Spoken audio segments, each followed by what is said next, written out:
Java collections, such as ArrayLists, are also known as generic classes. So generic classes require us to combine the name of the class with a certain type, which represents, in case of ArrayList, the value type of elements that our dynamic array list of codes should contain. So here we naturally populate the array list here with strings. So to demonstrate how this generic class array list works, let's also try something like this. We can try, I'll just copy this line here,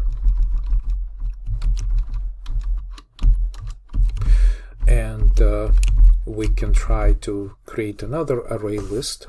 But this time I'll call it numeric codes, like this. And so let's create an array of integers, or dynamic array of integers, I should say. It's called array list. So here, if we try to change all the required places where we insert this int, you will notice that if I try building this code, so I'll try, I have another project open here, so I'll close it first, and now I go to my project here and I will try to clean and build. And the error message that I get is unexpected type, and unexpected type is an integer. So with generic collections in Java, you can no longer use primitive data types. This is where arrays and generic collections in Java begin to differ significantly. However, this is not really an obstacle, because what we are allowed to do, we can use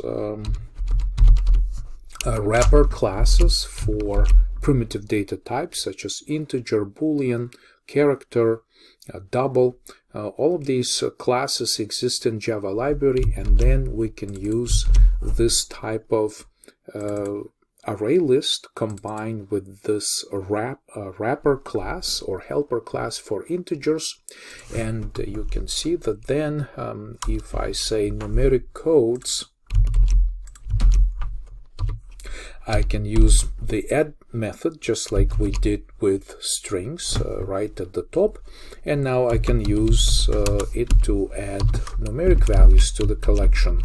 So this is not a very big obstacle at all, and just like I did this generic for each loop with strings, now we can do the same thing for integer value in numeric codes.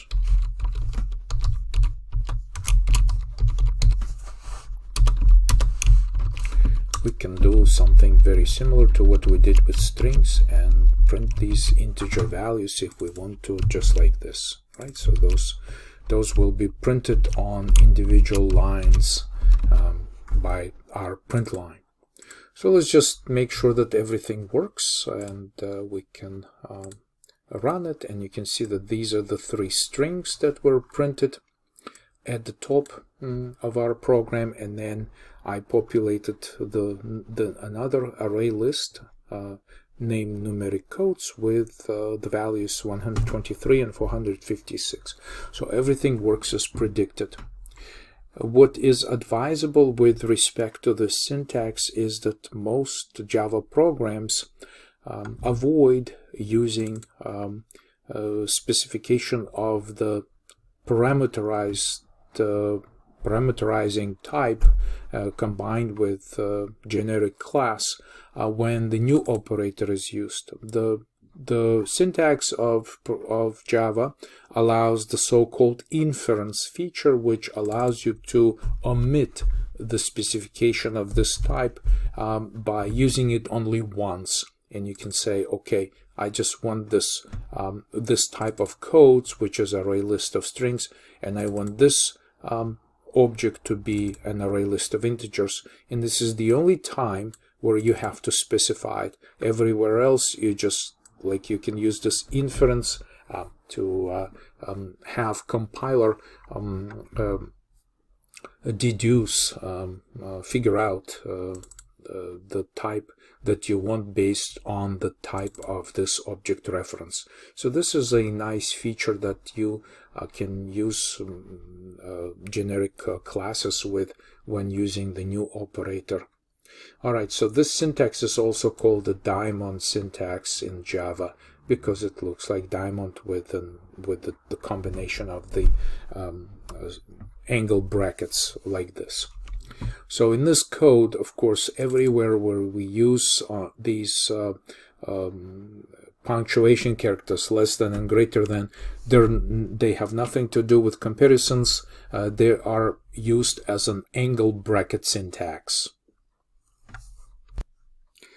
In Java library, we have a collection of collections. In other words, the set of classes in Java library that maintain various types of sequences or lists or other types of containers that can contain other elements.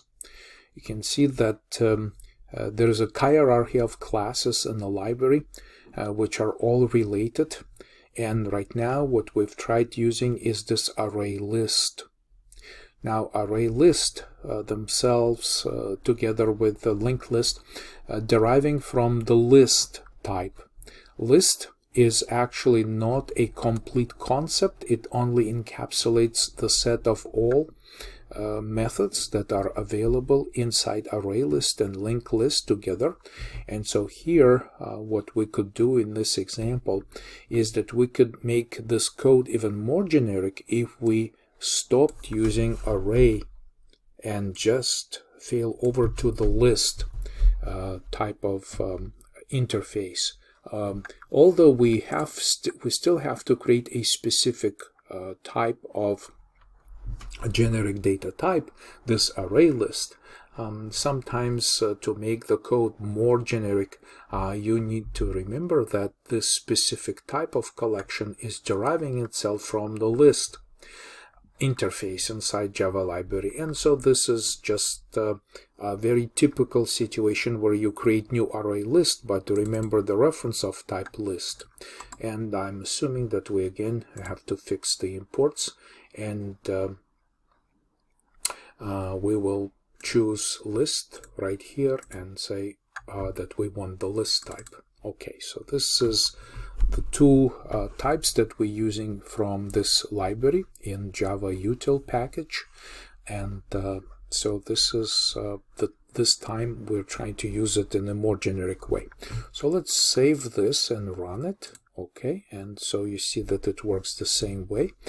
And if I wanted to change, so the advantage of using this list is that if I wanted to change the type of my array list for some reason, I wanted to switch over to a different collection such as LinkedList,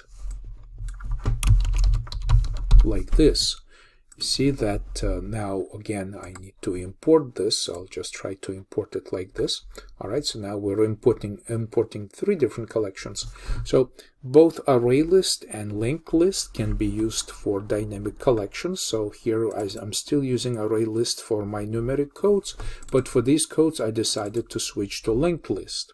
And if I run it, you see that it still works the same way.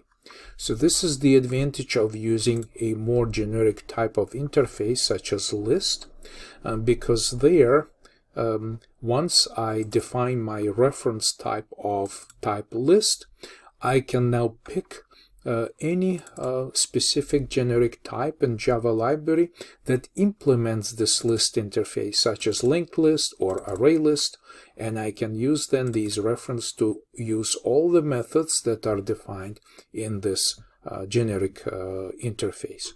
We will cover interfaces in our future presentations. So when we talked about interfaces and inheritance in Java. But for now, this is just good information and good practice to follow, just to remember that these combinations of interface types and specific types such as linked lists or array list are very useful, and it's not very difficult to write code like this, especially that most likely you will not start from scratch. Most likely when you're dealing with generic Java collections such as ArrayList, LinkedList, and other types present in this description of or overview of Java collections framework, you can always start with an example, test and see how it works and adopt it to your own needs.